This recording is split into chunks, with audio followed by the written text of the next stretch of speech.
Hello dear students, welcome back all of you to the physics online class. Today in the session I want to explain you the lens formula. Actually in the previous video, we derived the expression of the lens maker's formula. What was the lens maker's formula? We derived that 1 upon f is equal to n21 minus 1 into 1 upon r1 minus 1 upon r2. This is called our lens maker's formula. But before this formula, we got one more expression that was 1 upon v minus 1 by u is equal to n21 minus 1 into bracket 1 upon r1 minus 1 upon r2. See, when you compare these two equations, what do you feel? So the RHS on the both the side of the equation are same. Then by comparing these two, we can equate the LHS of them. So I can call equating both equation we get. By equating these two equations, we get that 1 by f is equal to 1 by v minus 1 by u. Remember dear students, so this is the this we call it as the thin lens formula. It is called thin lens formula. See, the lens maker's formula is different. That is 1 by f is equal to n21 minus 1 into 1 upon r1 minus 1 by r2. This is the lens maker's formula. But by using that lens maker's only, we derived the another formula, that is 1 by f is equal to 1 by v minus 1 by u. This is called a thin lens formula. It is called thin lens, right? So then this, remember, this lens maker formula is also applicable for both the types of the lens, that is a concave as well as the convex lens. It is applicable. Then similarly, this thin lens formula is also applicable for the both the types of the lenses. Okay. So then next point to be discussed is the to find the image formed by lens. To find the image formed by lens, we have to choose any two of the following rays here. Any two of the following rays. Actually, when the image has to be formed, so during that there are the particular rays should be considered after the refraction. Then today we are going to discuss that only. To find the image formed by the lens, what are the rays we need to be considered both in a convex as well as concave lens. Then when you see the convex lens, so for both I will draw the diagram here, and with the help of the diagram only I can explain you exactly which ray is useful in the case of the formation of the image. This is the convex lens. Okay. So and here itself I take the concave lens also. Concave lens. Right? And as you know, the principal axis, all the things. And one more point to be denoted here.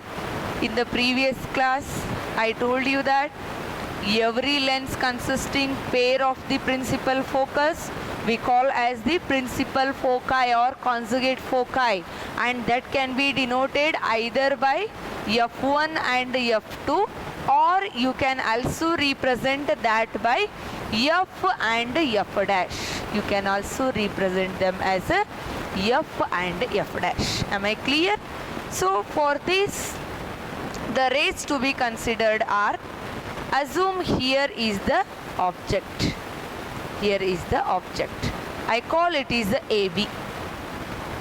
Yes. And this is optical center. Here also optical center. And here also the object might be in this side, AB I call. Okay. Then first one is the first ray is I can show here, and in the case of the convex lens I can show like this. Mention here it is a convex lens and this is a concave lens. Concave lens. See dear student, the first ray shows that which ray is useful for finding the image formed by the lens. The first ray is a ray emanating from the object to parallel to incident parallel to the principal axis of the lens. After refraction converges at the second focal point.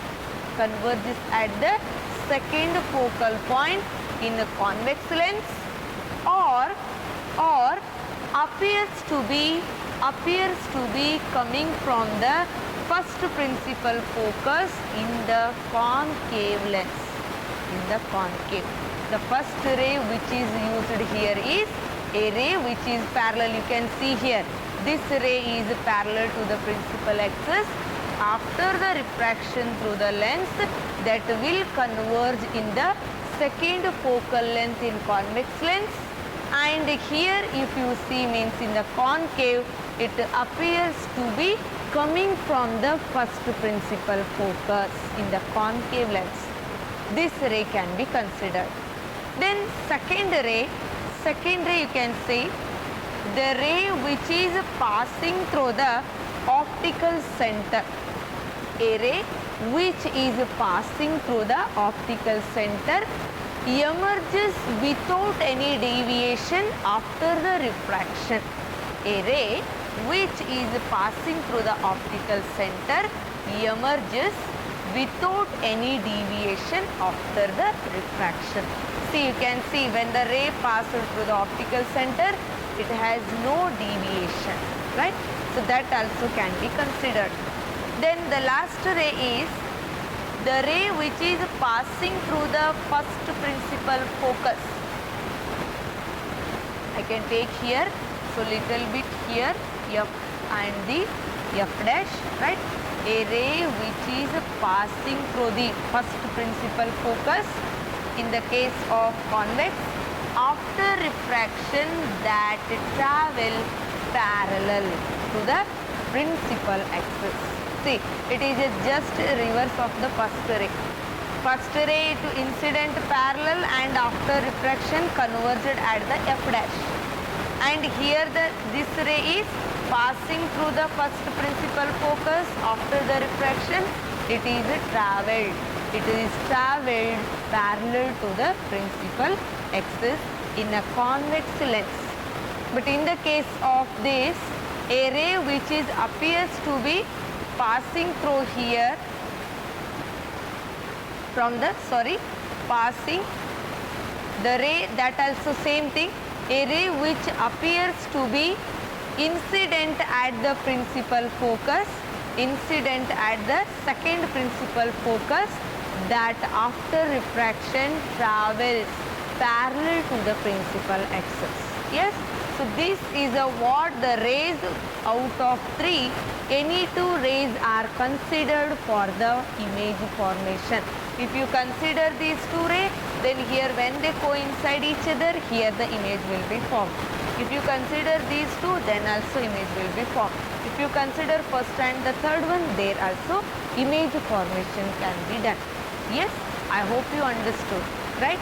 So these are the rays only you need to focus more, and the direction of the rays, from where it is started, where it is going to be converged or appears to be diverged, right? And the next point we need to study is magnification in the lens. Magnification. What do you mean by magnification?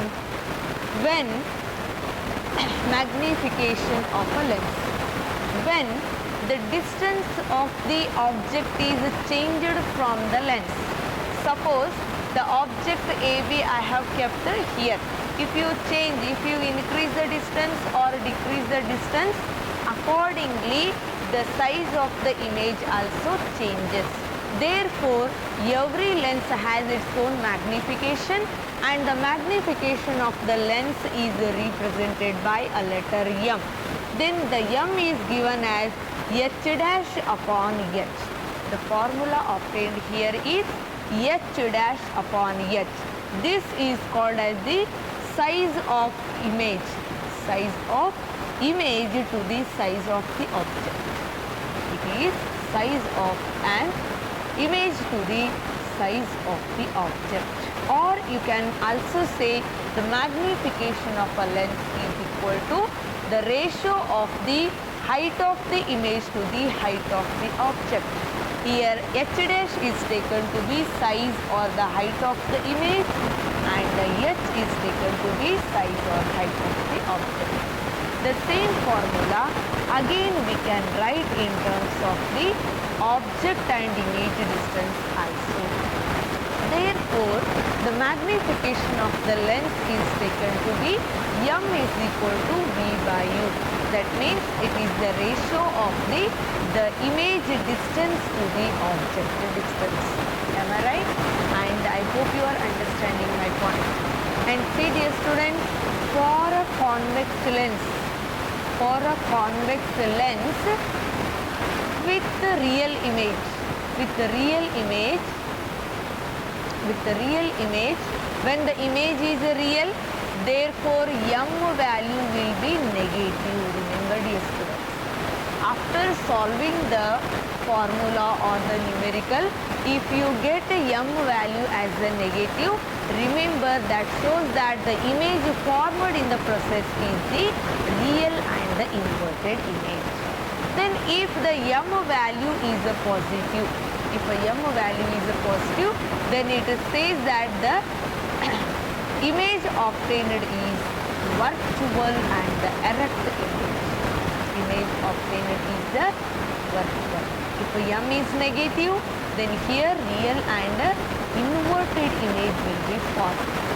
If the m value is positive, then here virtual and erect image will be formed. And in the previous videos already I told real and the inverted image. That means real image is the one which can be crossed on the screen, right? And it is always inverted.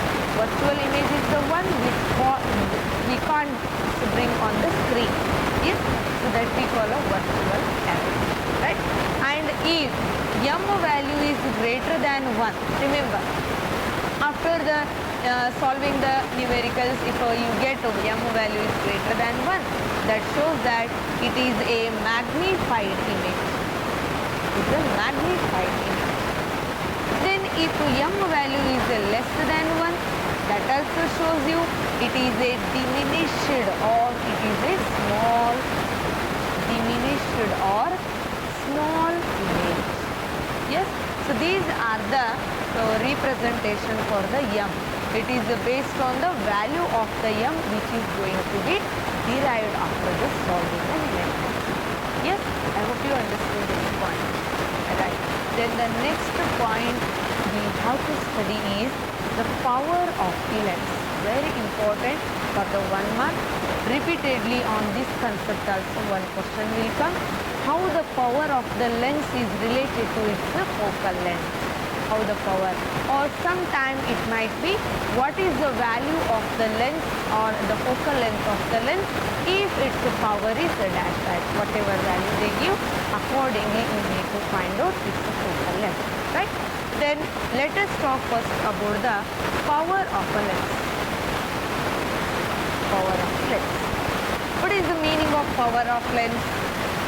See, usually the power of lens explains, it gives the quantity, the amount of the convergence or divergence of the light. That means if a light is passing through the lens, how much amount it is converging, if it is converging lens, how much amount it is diverging if it is a concave lens. That quantity of the convergence or the divergence gives the power of the lens. But how to define that? If remember, if the given lens is having smaller focal length, its power will be more. That means it has more converging or diverging power. So therefore, therefore the power of the lens can be given as, assume it is a convex lens, and if the ray will incident at the but parallel to the principal axis, and it is taken to be the incident part of the ray, then after passing through here it bends at a certain angle, and here we will see the angle. From the optical center the distance is taken to be 1 meter. It is the principal focus. Yes, then it is very clear that the focal length of the that length is a 1 meter. Therefore, the power of the lens, if you consider here is the h, is the height here, okay, and it is the f here. This is from here to here. If I take it is a f, then the power of the lens can be defined as tan delta is equal to h upon f. This is the formula for the power of the lens. Then how to define this? And here if I take height of that will be is equal to 1 unit. Sorry, here you don't take focal length as a 1. Here the height which is incident at an height at a distance of 1 unit or 1 meter you can take here. Then when the power, the height is equal to 1, then for a small angle, tan delta approximates to delta only. Therefore, delta will become 1 upon f. This delta only we call as the power of the lens. Remember dear student. Therefore, power of the lens P is equal to 1 by f. This is the most important formula. This formula says that the power of the lens is the reciprocal of its focal length. Power of the lens is the reciprocal to its focal length. Then what is the power? How to define it? The power of the lens is defined as, it is the tangent of the angle. It is the tangent of the angle by which the incident ray is converged or diverged when it incident at a distance of unit or when it incident from a unit distance. Yes, so power of a lens is the tangent of the angle. It is the tangent of the angle.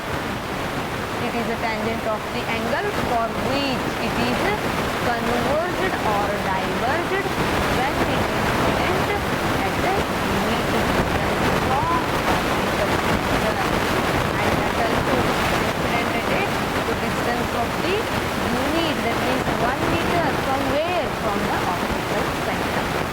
Okay, so therefore the power of the lens is denoted by a letter P. Then it is equal to 1 upon f, and here the f is what? F means what? It is the focal length of the given lens. And remember here the SI unit of the power is diopter. What is the SI unit of the power? And power means usually that you are studying in mechanics also, but here we are focusing the power of the lenses. So the power of the lens is the SI unit, is the diopter. SI unit of power is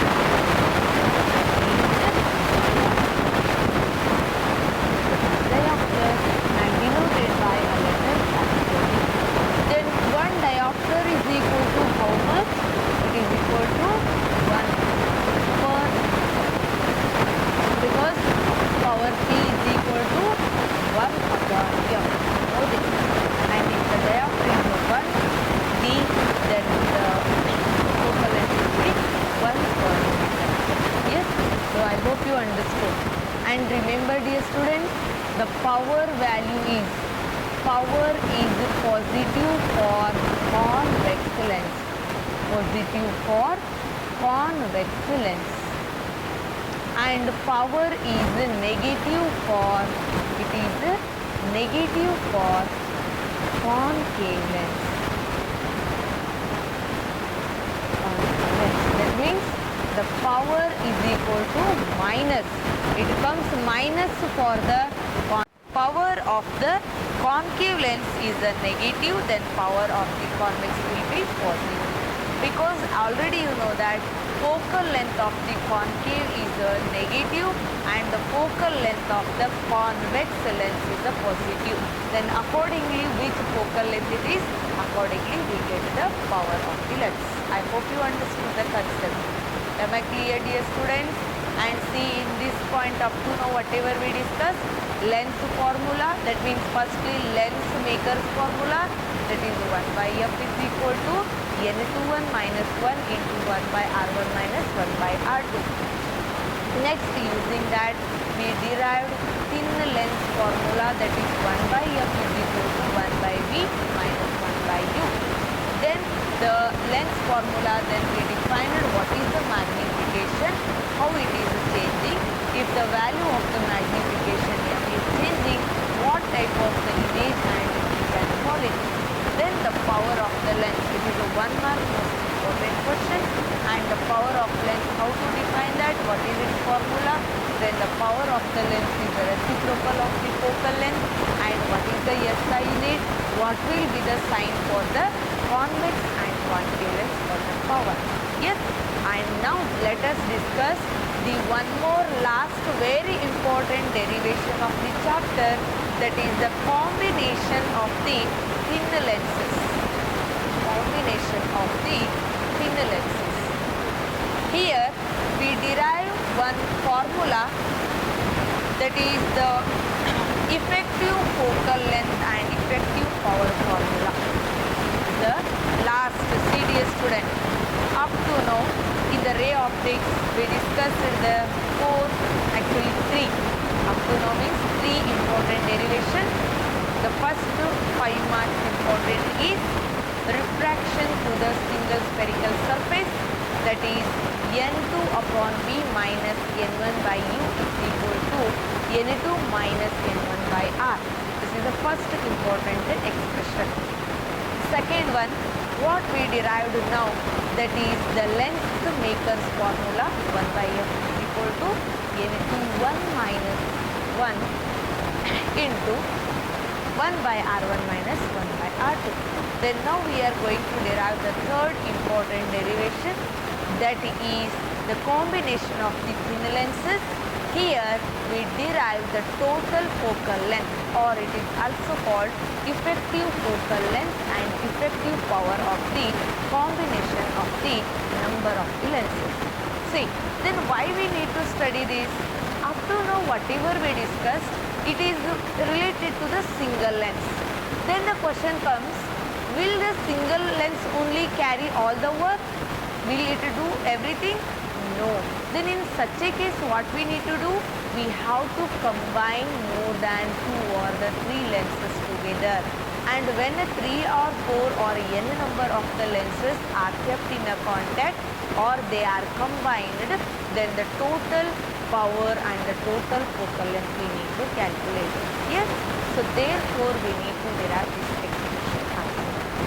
Okay, so then for this the another 5 marks important is combination of the thin lenses.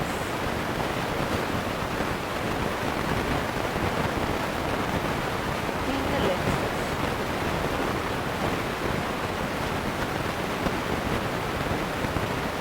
Yes, here 2 thin lenses, the diagram, that's why I am repeatedly saying you, in the ray optics, the ray diagrams are very important for every derivation. And in this also remember, dear students, you can't change any direction. You can't say the principal axis is like this, you can't take like that, or else like this. This is both indicating wrong diagram. So compulsorily where the principal axis has to be drawn, it should be drawn at the midpoint, that is passing through the optical center of the lens. Therefore the principal axis we need to take in such a case. Okay, so then for this the diagram I call it the L1 and this is the L2.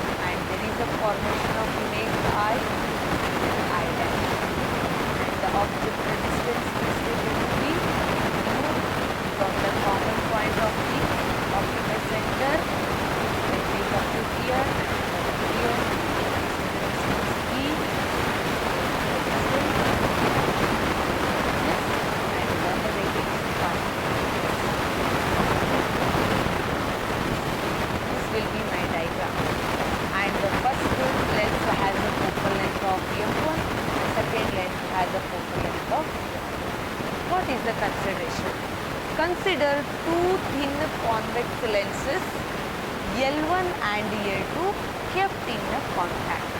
Two thin lenses, which lenses? Two thin convex lenses L1 and L2 of focal length. Now only can say of focal length F1 and F2 kept in contact. Right? Let O be the object at a distance U. It forms real and inverted image I at a distance V after the refraction through the combination. After the refraction through the combination. Then here also point comes, when the light undergoing refraction through the combination, it follow the two steps. The final image I is formed in a two steps. Then that steps only we need to derive here separately. The steps involved here is, it is just like a Lensmaker's formula. Step 1 involves refraction at, here I can say okay, let it be. So refraction, the first step is refraction at L1. Okay. Then here the diagram comes. I consider only L1 here. So the object distance here is taken to be U. It is incident on the length L1 with the focal length F1, undergoes refraction, forms a real and inverted image at a distance V dash first. This is step 1. And for the step 2, refraction at L2. Refraction at L2. Yes, for the refraction at L2, whatever the image formed in the first step, that only act as the object node. Which object is here? Virtual object. So I can mention here I dash acts as virtual object. Virtual object is here. Therefore, when the rays incident on the L2, it undergoes refraction, right? It undergoes refraction. Finally, the image, here is the distance is the V dash, and the final image I is formed at a distance V from the optical center. Am I clear, dear students? I hope you are following all my steps. Yes, and see the consideration is two thin convex lenses I have kept in a contact, and the light undergoing refraction through the combination. Actually, first what happens, that the formation of the image I follow the two steps. Before the I dash will be formed. That I dash only acts like a virtual object for the second lens. Therefore, I taken the two steps separately. The step 1 shows that refraction at the L1. Refraction at the L1 means what happens? There we consider L2 is the absent. Okay, for that the object is O at a distance U, and after refraction forms image I dash at a distance V dash. Then here already this is formed. Yes, so this image only act like a virtual object for the second lens. When you are considering second, you should assume that the lens L1 is the absent. Then that virtual object incident the ray and undergoes refraction forms the final image I. Then these two steps I should write in a mathematical form. That is why step 1, refraction at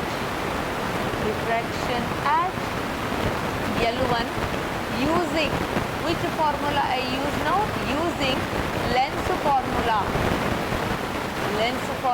See dear student, lens formula is different, lens maker's formula is different, isn't it?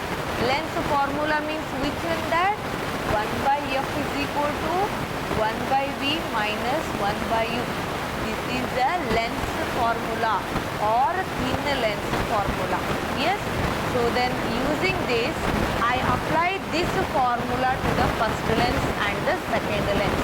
Here the focal length is f1, here it is the f2. Okay, tell me how the formula will come. For the step 1, the formula comes as 1 by f1 is equal to 1 upon image distance. V is the image. Then in the step 1, which is the image distance? V dash is the image distance. So it is a V dash. Minus 1 upon U is here and here also U is there. So my first formula comes 1 by f dash is equal to 1 by V dash minus f U, or 1 by f1, because we taken look, so both the convex lenses are having different focal length. So f1 is a one focal length, f2 is a focal length. Clear? Solve it in the equation number 1. Then move to the next step, that is step 2. In this refraction, add L2, I2 or I dash acts as virtual object.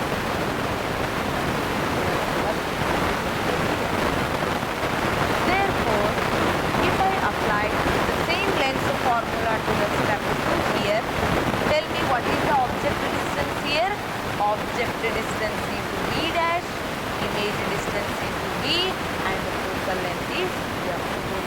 Therefore, the formula becomes 1 by f2 is equal to 1 by V minus 1 by V dash. I call it as the equation number 2. The next step is we need to add both the equations. Adding equation 1 and 2 we get. Adding equation 1 and 2 we get. See here in the LHS side, if you add, what you get now? 1 by f1 plus 1 by f2 is equal to 1 by f1 plus 1 by f2 is equal to, and you can see another common and positive negative term. Here 1 by v dash is there, positive. Here 1 by v dash negative is there. Both the terms will get cancelled. Then only what we need to add here, 1 by v minus 1 by u. Okay, then from the previous, already you know the length formula. 1 by v minus 1 by u means what you can substitute there? That is equal to 1 by f. Therefore, the final expression is 1 by f is equal to 1 by f1 plus 1 by f2. This is my very important final expression for the total or effective focal length of the two convex lenses kept in a contact. Am I clear? Then what the formula says? The reciprocal of effective focal length. The reciprocal of effective focal length is equal to the sum of the reciprocals of individual focal lengths. Sum of the reciprocals of the individual focal lengths. Yes, I hope dear students you understood the points. If any queries you can ask me. Keep on watching the videos, and if anything you can tell me. Thank you.